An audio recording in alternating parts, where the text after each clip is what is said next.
Ideal as I would say कि 30 से पहले है। तो ये जो एग फ्रीजिंग होती है ये सिर्फ फर्टिलिटी को पॉज करने के लिए या प्रिजर्व करने के लिए होती है या फिर कोई और इंडिकेशन भी है एग फ्रीजिंग का? पर अगर कोई सीमेन में इशू है तो हो सकता है एम्ब्रियोज उतने अच्छे ना बने। अगर सिचुएशन ऐसी है तो हाँ, आपको लगता है कि मैं अब इंडिपेंडेंट रहना चाहती हूँ, मैं किसी पर डिपेंड नहीं करना चाहती, तो आप एग फ्रीज करा सकते हैं, कोई बुराई नहीं है इसमें। पर जैसे कि पीसीओएस आजकल बड़ा कॉमन है, तो उसमें कभी कभार एट एन एज ऑफ 35 भी एक साइकिल में हमें एडिक्वेट नंबर ऑफ एग्स मिल जाते हैं, समवेयर अराउंड 18 to 20 भी होते हैं और मेच्योरिटी भी ठीक होती है। सर डॉक्टर रितुम, जो एग फ्रीजिंग कराते हैं लोग, इसमें कोई रिस्क भी इन्वॉल्व है? अराउंड उन्हें 14 डेज देने चाहिए हमें, ताकि हम अच्छे से असेस कर सके, इंजेक्शंस दे सके, एग रिट्रीवल का प्रोसेस कर सके। एक तरीका पता होना चाहिए कि एग्स को कैसे फ्रीज करते हैं या कूल करते हैं और वार्म कैसे करते हैं। ART लॉ ये कहता है, तो this is just an extrapolation, कि हम सिर्फ इनफर्टिलिटी ट्रीटमेंट 50 साल तक दे सकते हैं फीमेल को। Hi all, welcome to our next episode of fertility focus, एक चैनल जहां हम बात करते हैं आपकी इनफर्टिलिटी IVF से रिलेटेड कॉमन क्वेरीज के बारे में और कोशिश करते हैं कि साइंटिफिक रूप से आपको सारे जवाब दे पाएँ जो आपकी डिसीजन मेकिंग में हेल्प कर सके। बहुत सारी फीमेल्स जब वो 30 साल के करीब शादी करती हैं तो उन पे एक प्रेशर होता है कि प्रेगनेंसी जल्दी से जल्दी करें। घर वाले कहते हैं 30 से पहले प्रेगनेंसी अगर हो जाए तो चांसेस भी अच्छे होते हैं और प्रेगनेंसी हेल्दी भी होती है। पर इस स्टेज में ये उस माइंडसेट में नहीं होते हैं फीमेल्स के वो अपने घर में सेटल हो पाएँ, अपने करियर गोल्स को अचीव कर पाए, और वो समहाउ प्रेगनेंसी डिले करना चाहते हैं। तो ऐसे में जब प्रेगनेंसी आती है, either it is one of the unwanted kinds of pregnancy, या फिर वो डेफर करते करते MTP पिल्स लेते हैं, अबॉर्शन पिल्स लेते हैं, और फिर जिस टाइम पे जब वो प्लान कर रहे होते हैं उन्हें प्रेग्नेंट होने में दिक्कत होती है। तो आज का पॉडकास्ट रहेगा how can we give an autonomy to a women कि वो अपनी प्रेगनेंसी अपने हिसाब से प्लान कर सके, and this is possible by means of egg freezing. So egg freezing एक तरीका है जिससे एक वुमेन ये अचीव कर सकती है। Hello everyone, welcome to the 5th episode of fertility focus. आज हम, जैसे मैडम ने बोला, हम बात कर रहे हैं एग फ्रीजिंग के बारे में। आपने देखा होगा बहुत सारी एक्ट्रेसेस हैं, स्पेशली प्रियंका चोपड़ा, मोना सिंह, डायना हेडन, इन सब ने एग फ्रीजिंग कराई है। तो आज हम इस पर्टिकुलर और इम्पॉर्टेंट टॉपिक के बारे में बात करेंगे। So madam, before we start, egg freezing होती क्या है? Well, Gaurav, you obviously know it, but for our audience, I would just tell them in a simpler way कि आपकी एज रिलेटेड फर्टिलिटी डिक्लाइन होती है। जैसे जैसे उम्र बढ़ती है वैसे वैसे अंडा बनाने की क्षमता जो है वो कम होती है।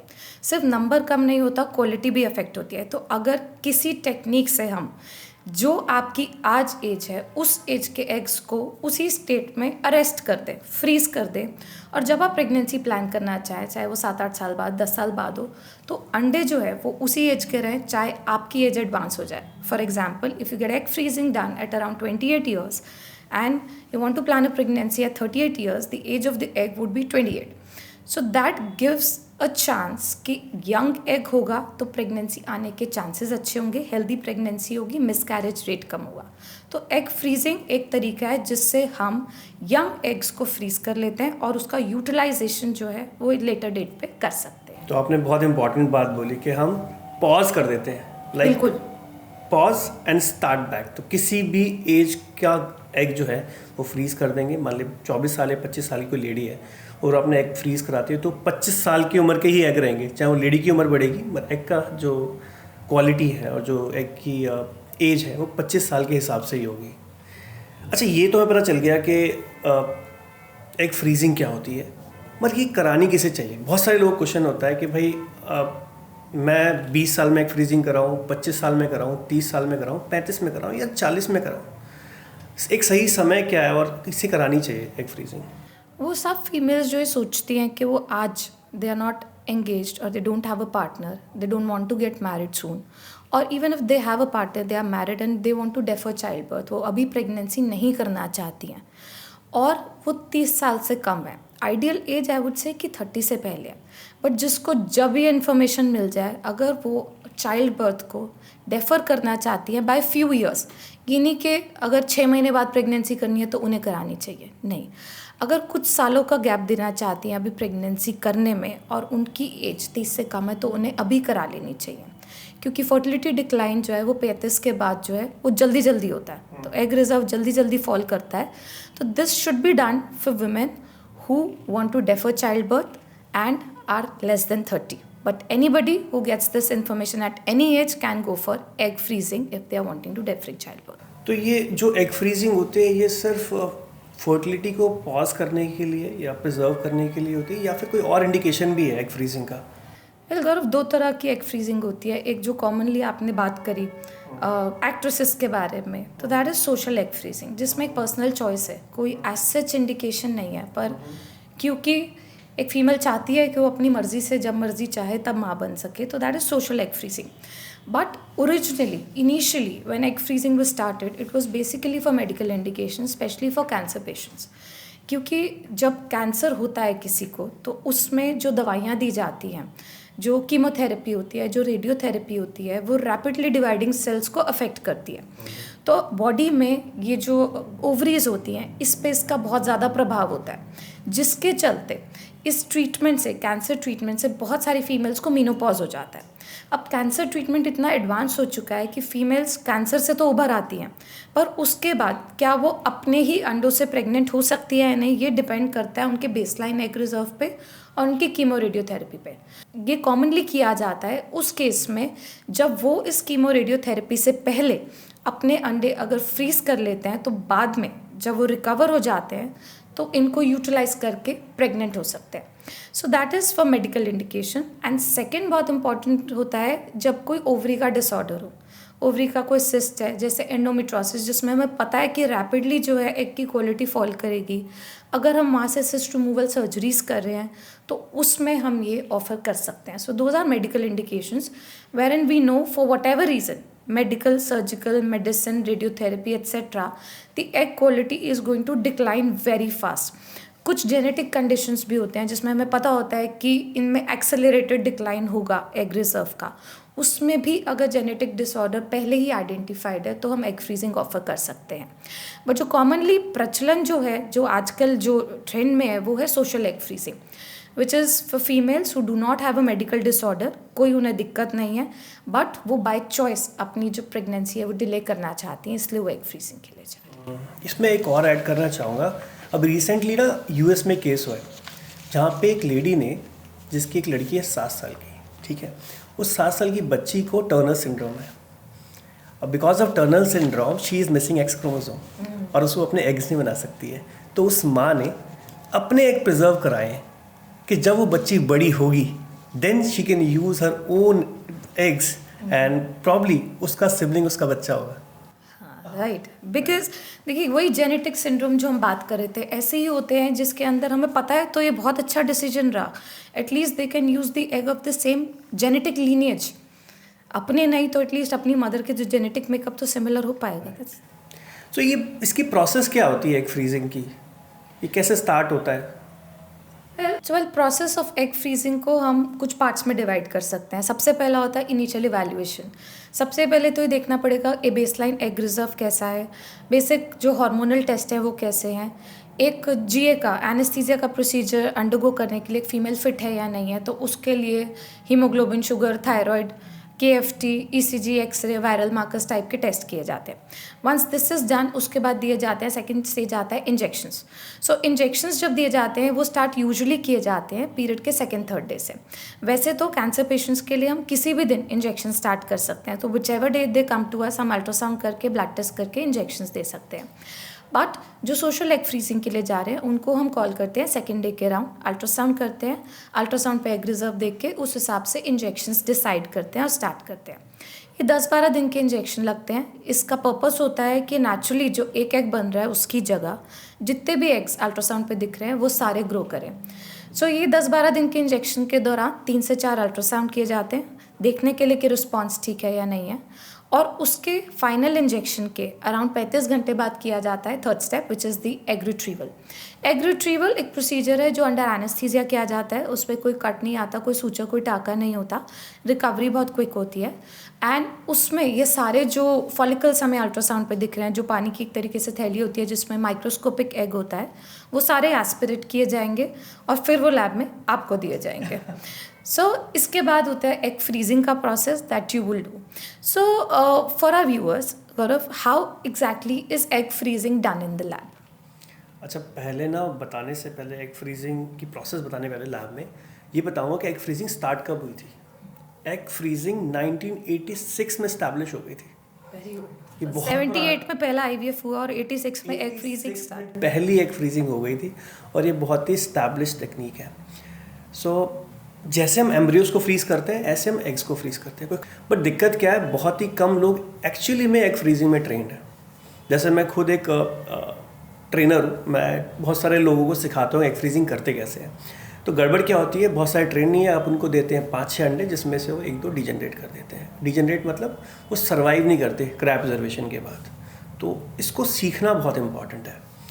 अब इसकी टेक्निक अगर लैब में बोलेंगे तो आप हमें एग फ्रीजिंग के लिए जब एग एक्सपिरेट करके देते हो हमारे पास आते हैं, हम उस अब एग के आसपास ना क्यूमुलस होता है, हम उस क्यूमुलस को रिमूव करते हैं और देखते हैं कि एग की मैच्योरिटी है कि नहीं है.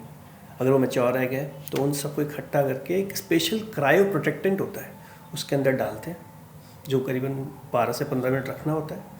उसके बाद जितना भी उसके अंदर पानी होता है ना एग के अंदर, वो सब बाहर आ जाता है और वो श्रिंक हो जाता है. उसके बाद हम उसे -196 पे, इतने मिनिमम टेम्परेचर पे लेके फ्रीज कर देते हैं.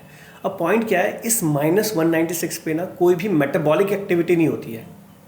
तो वो जैसा आपने बोला था, वो सेल जो है उसी अरेस्टेड स्टेज पे रहता है बहुत लंबे समय तक. और जब हमें निकालना हम उसे वापस निकाल लेते हैं, उसे बोलते हैं warming, and then we can use it.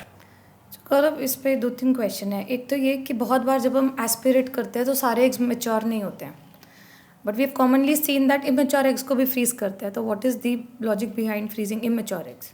देखिए, कई बार क्या होता है, देखो पहले मैं बताऊंगा मैच्योर इमेच्योर क्या होता है. मैच्योर बोले तो M2 साइड, मेटाफेज 2 साइड बोलते हैं, और इमेच्योर बोलेंगे मेटाफेज 1 और GV साइड्स. तो मेटाफेज 2 साइड वो साइड है जिस पे हम इक्सी कर सकते हैं या फर्टिलाइज कर सकते हैं स्पर्म और एम्ब्रियो बना सकते हैं. बट जो M1 और GVs है ना, उस पर हम ये नहीं कर सकते हैं. उनके साथ हम ये कर सकते हैं, उनको हम थोड़ी देर तक और रख सकते हैं. अगर वो M2 कन्वर्ट होते हैं फिर हम उसे यूज़ कर सकते हैं. अभी तो बहुत कोई टेक्निक है नहीं जिसमें M1 और GVs को कन्वर्ट करा जाए M2 में.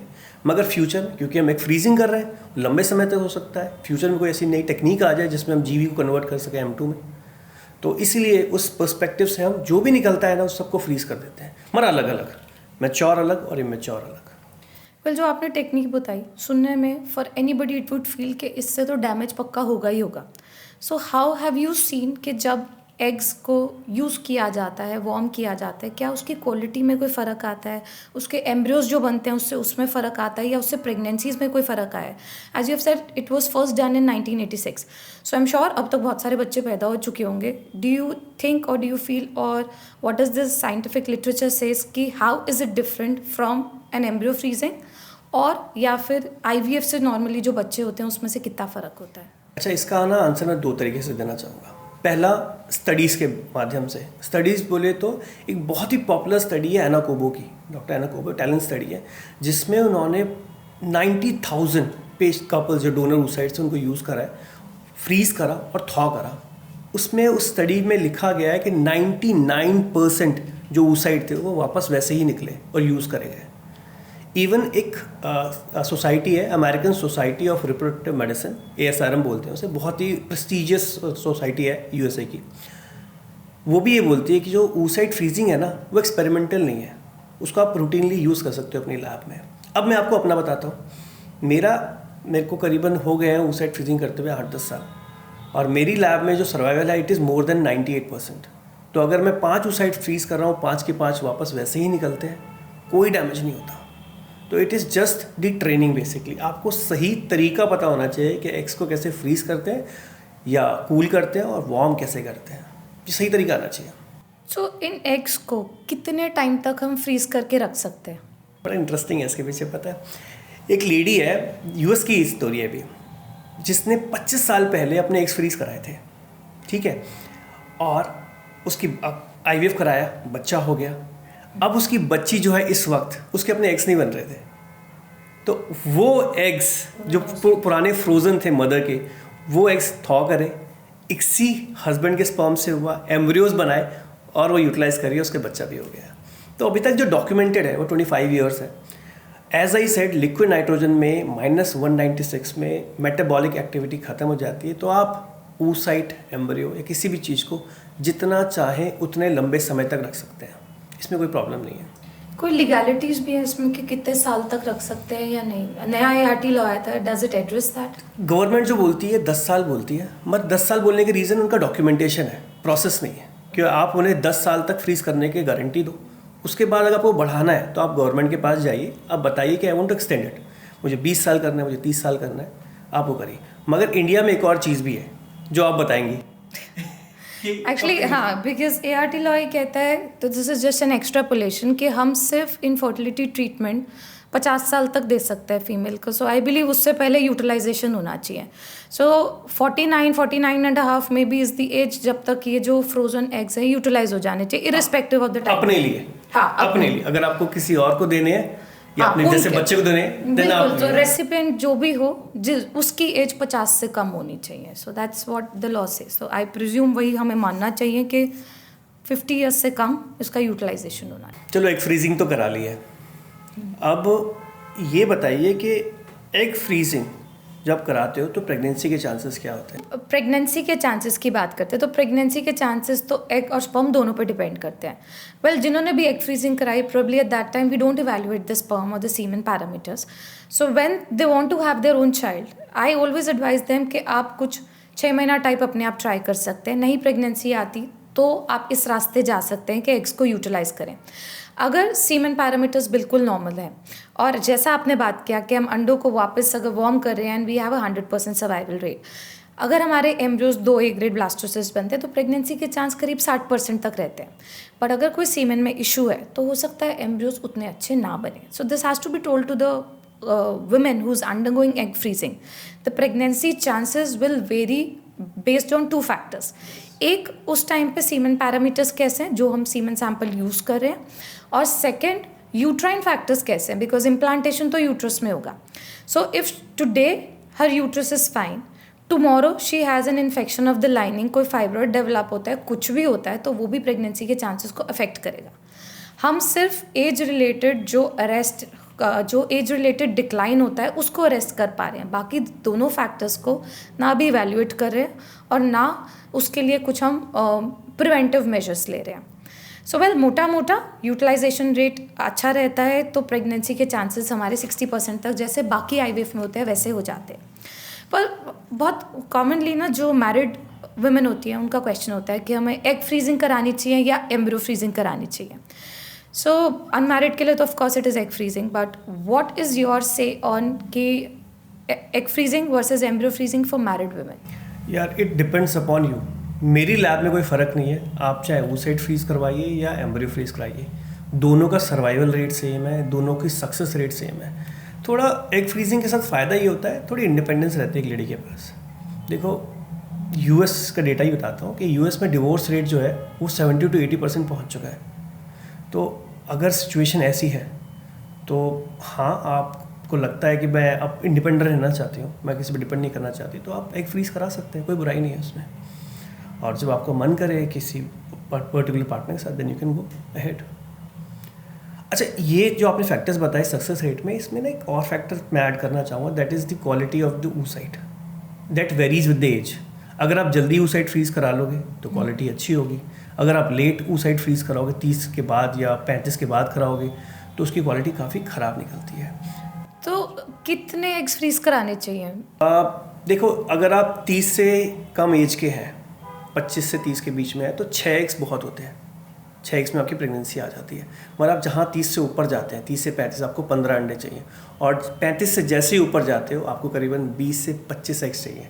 एक तरफ तो आपको 25 एग्स चाहिए और दूसरी तरफ आपका रिजर्व कम हो रहा है, तो उसकी वजह से आपको ज़्यादा स्टिमुलेशन चाहिए, ज़्यादा साइकिल्स की जरूरत। वो आप ज़्यादा बता सकते हो कि कितनी साइकिल चाहिए होंगी। अगर किसी 35 साल की लेडी को एक फ्रीजिंग करानी है तो कितनी साइकिल चाहिए सकती है, या कोई और फैक्टर भी है कि 2 से 3 साइकिल्स में इतना आ जाता है कि हम, आप जो बात करें, आइडियल सक्सेस रेट को अचीव कर पाएँ। पर जैसे कि PCOS आजकल बड़ा कॉमन है, तो उसमें कभी कभार एट एन एज ऑफ 35 भी एक साइकिल में हमें एडिक्वेट नंबर ऑफ एग्स मिल जाते हैं, समवेयर अराउंड 18 to 20 भी होते हैं, और मेचोरिटी भी ठीक होती है। सो ये बड़ा इंडिविजुअल है, एग रिजर्व, एज और सारी चीज़ों के हिसाब से नंबर ऑफ साइकिल्स डिसाइड होती है। And this we always precounsel. जब हम स्टार्ट करते हैं साइकिल, एग रिजर्व देख के बता देते हैं कि अंदेशा कि आपको इस एज पे अराउंड हो सकता है 2 साइकिल्स की ज़रूरत हो। सर डॉक्टर रिदम, जो एग फ्रीजिंग कराते हैं लोग, इसमें कोई रिस्क भी इन्वॉल्व है? वेल, एग फ्रीजिंग आजकल काफ़ी सेफ प्रोसीजर है इन टर्म्स ऑफ इंजेक्शंस जो हम यूज़ करते हैं, जो एनेस्थीसिया दिया जाता है। छोटे मोटे साइड इफेक्ट्स होना, रेडनेस होना, पेन होना इंजेक्शन साइड पर, that is all very okay because injections जो है वो इंसुलिन जैसे हैं। पर बात करते हैं, एक बहुत हाईलाइटेड रिस्क होता है हाइपर स्टिमुलेशन का। तो जब भी हम इंजेक्शन लगा रहे हैं, हम चाह रहे हैं एक से ज़्यादा एग बने, तो जो बॉडी में चेंजेस होते हैं, ब्लोटेड फील होना, पीरियड से पहले वाले, हैवीनेस फील होना, थोड़ा सा इनडाइजेशन होना, नोजिया होना, ये सब चीज़ें जो हैं ये एग रिट्रीवल के अराउंड रह सकती हैं कुछ दिन तक, but it settles on its own. Otherwise there are injections जो इन इफ़ेक्ट्स को गायब करने में, जल्दी से रिजोल्यूट करने में हेल्प करते हैं, वो दिए जाते हैं। तो एक ये थ्योरेटिकल रिस्क ही है हाइपर स्टिमुलेशन सिंड्रोम, ये आजकल देखा नहीं जाता। और बाकी छोटे मोटे साइड इफ़ेक्ट्स जो हैं वो बड़े बेरेबल होते हैं, तो पर से it is not a very risky procedure. And what about the cost? क्योंकि देखो आईवीएफ साइकिल का तो मैंने सुना है कि एक्सपेंसिव तो है ही थोड़ी सी, मगर एग फ्रीजिंग कितनी महंगी पड़ती है लोगों को? वेल, एग फ्रीजिंग भी बिकॉज आईवीएफ की तरीके से ही किया जा रहा है, तो इसमें भी कॉस्ट जो है वो करीब 1.5 लाख होता ही है। बट इसके साथ इन्वॉल्व होती है एनुअल फ्रीजिंग चार्जेस, जो हर सेंटर अपने हिसाब से मेंटेनेंस लेता है। तो अब जितने साल बाद यूटिलाइजेशन होगा उतना फ्रीजिंग चार्ज होता है। वेल, ये वेरी कर सकता है अराउंड 25,000 से 40,000 के बीच में। So for our centre, specially for social egg freezing, medical egg freezing, we have kept the prices very low. Around 20,000 हम एनुअल चार्ज करते हैं फ्रीजिंग के लिए, पर इनिशियल कॉस्ट एग फ्रीजिंग का करीब 1.5 लाख रहता है। And what about the timeline? अगर किसी को एग फ्रीजिंग आज प्लान करनी है तो उन्हें सोचना चाहिए कि पीरियड के सेकेंड डे से अराउंड उन्हें 14 डेज देने चाहिए हमें, ताकि हम अच्छे से असेस कर सकें, इंजेक्शंस दे सकें, एग रिट्रीवल का प्रोसेस कर सकें। So for our outstation patient हम उन्हें एडवाइस करते हैं कि जब आपके पीरियड आने वाले हों उससे 1-2 दिन पहले आ जाएं, मिल ले, कंसल्ट कर ले और 2 हफ्ते का स्टे प्लान करके आएँ, ताकि पूरा प्रोसीजर कंफर्टेबली हो पाए और हम उन्हें अपने सामने ही देख पाएँ। जब वो रिकवर हो जाएं दे कैन ट्रैवल बैक। कोई हेल्प भी मिलती है इंश्योरेंस से या किसी कंपनी से, जैसे फर्टिलिटी प्रिजर्वेशन के लिए बेसिकली, जिसको सोशल फ्रीजिंग करानी है? वेल, बहुत सारी कंपनीज़ हैं जो अपने एम्प्लॉयज़ को एड करती है फाइनेंशियली एग फ्रीजिंग के लिए। गूगल है, फेसबुक है, टाटा है। सो ये तो एक हेल्प हो गया।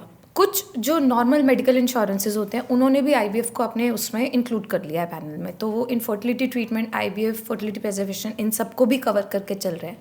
और बाकी लोग जिनका इंश्योरेंस नहीं होता है, for them third party available होती है, जैसे कि हमारा टाई अप है। तो उसमें क्या होता है कि ईएमआई ऑप्शन होती है, 0% इंटरेस्ट पे ईएमआई अवेलेबल होती है, तो वो उनसे भी फाइनेंशियल एड ले सकते हैं। और इस ट्रीटमेंट के लिए अराउंड 1.5 का वो एक लोन ले लें, जिसको वो 2-3 साल में रीपे कर दे उनको, and comfortably at this point in time जब वो इतना स्पेयर नहीं कर पा रहे हैं तब एग फ्रीजिंग करवा सकते हैं। अच्छा डॉक्टर रिदम, मैं ना आपसे अब 1 वर्ड आंसर चाहूँगा, so that to conclude it answer सीधे सीधे पेशेंट को मिल जाए। पहला, right as for egg freezing? Less than 30, but जैसे ही पता चले इस बारे में कर लेना चाहिए अगर प्रेगनेंसी नहीं प्लान करनी तो। एग या एम्ब्रियो, क्या फ्रीज करें? योर चॉइस, कोई फर्क नहीं? Equal rate. Cost? 1.5 around. Success rate? Around 60%।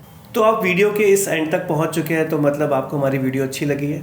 हमने पूरी कोशिश करी है कि आपको पूरी इन्फॉर्मेशन दें एग फ्रीजिंग के बारे में। तो मैं आपसे एक हेल्प चाहूँगा कि आप इस वीडियो को अपने आसपास के सभी लोगों को जिनको एग फ्रीजिंग की ज़रूरत है प्लीज़ शेयर करें। Well, the idea of this podcast was कि आपको एग फ्रीजिंग के बारे में इन्फॉर्मेशन हो, पर साथ ही ये भी इन्फॉर्मेशन हो कि प्रेगनेंसी जितना लेट प्लान करते हैं उतना आने में दिक्कत हो सकती है, बिकॉज एज के साथ एग रिजर्व जो है वो डिक्लाइन करता है। This probably podcast with help you to decide, अगर आप एक्चुअली इस रास्ते नहीं जाना चाहते तो आप अपनी प्रेगनेंसी जल्दी प्लान कर लें, और अगर नहीं कर सकते हैं तो ये ऑप्शन आपके लिए बहुत ईजिली अवेलेबल है। So please think about it, decide judicially कि आपको आगे क्या करना है, क्या आपकी प्रायोरिटी है, और मेडिकल साइंस की हेल्प लें अपने इन डिसीजंस को इंडिविजुअलाइज करने में। So thank you very much for watching this. If you have any more doubts and queries, do ask us in the comment section. Please like, share and subscribe to our channel. Thank you.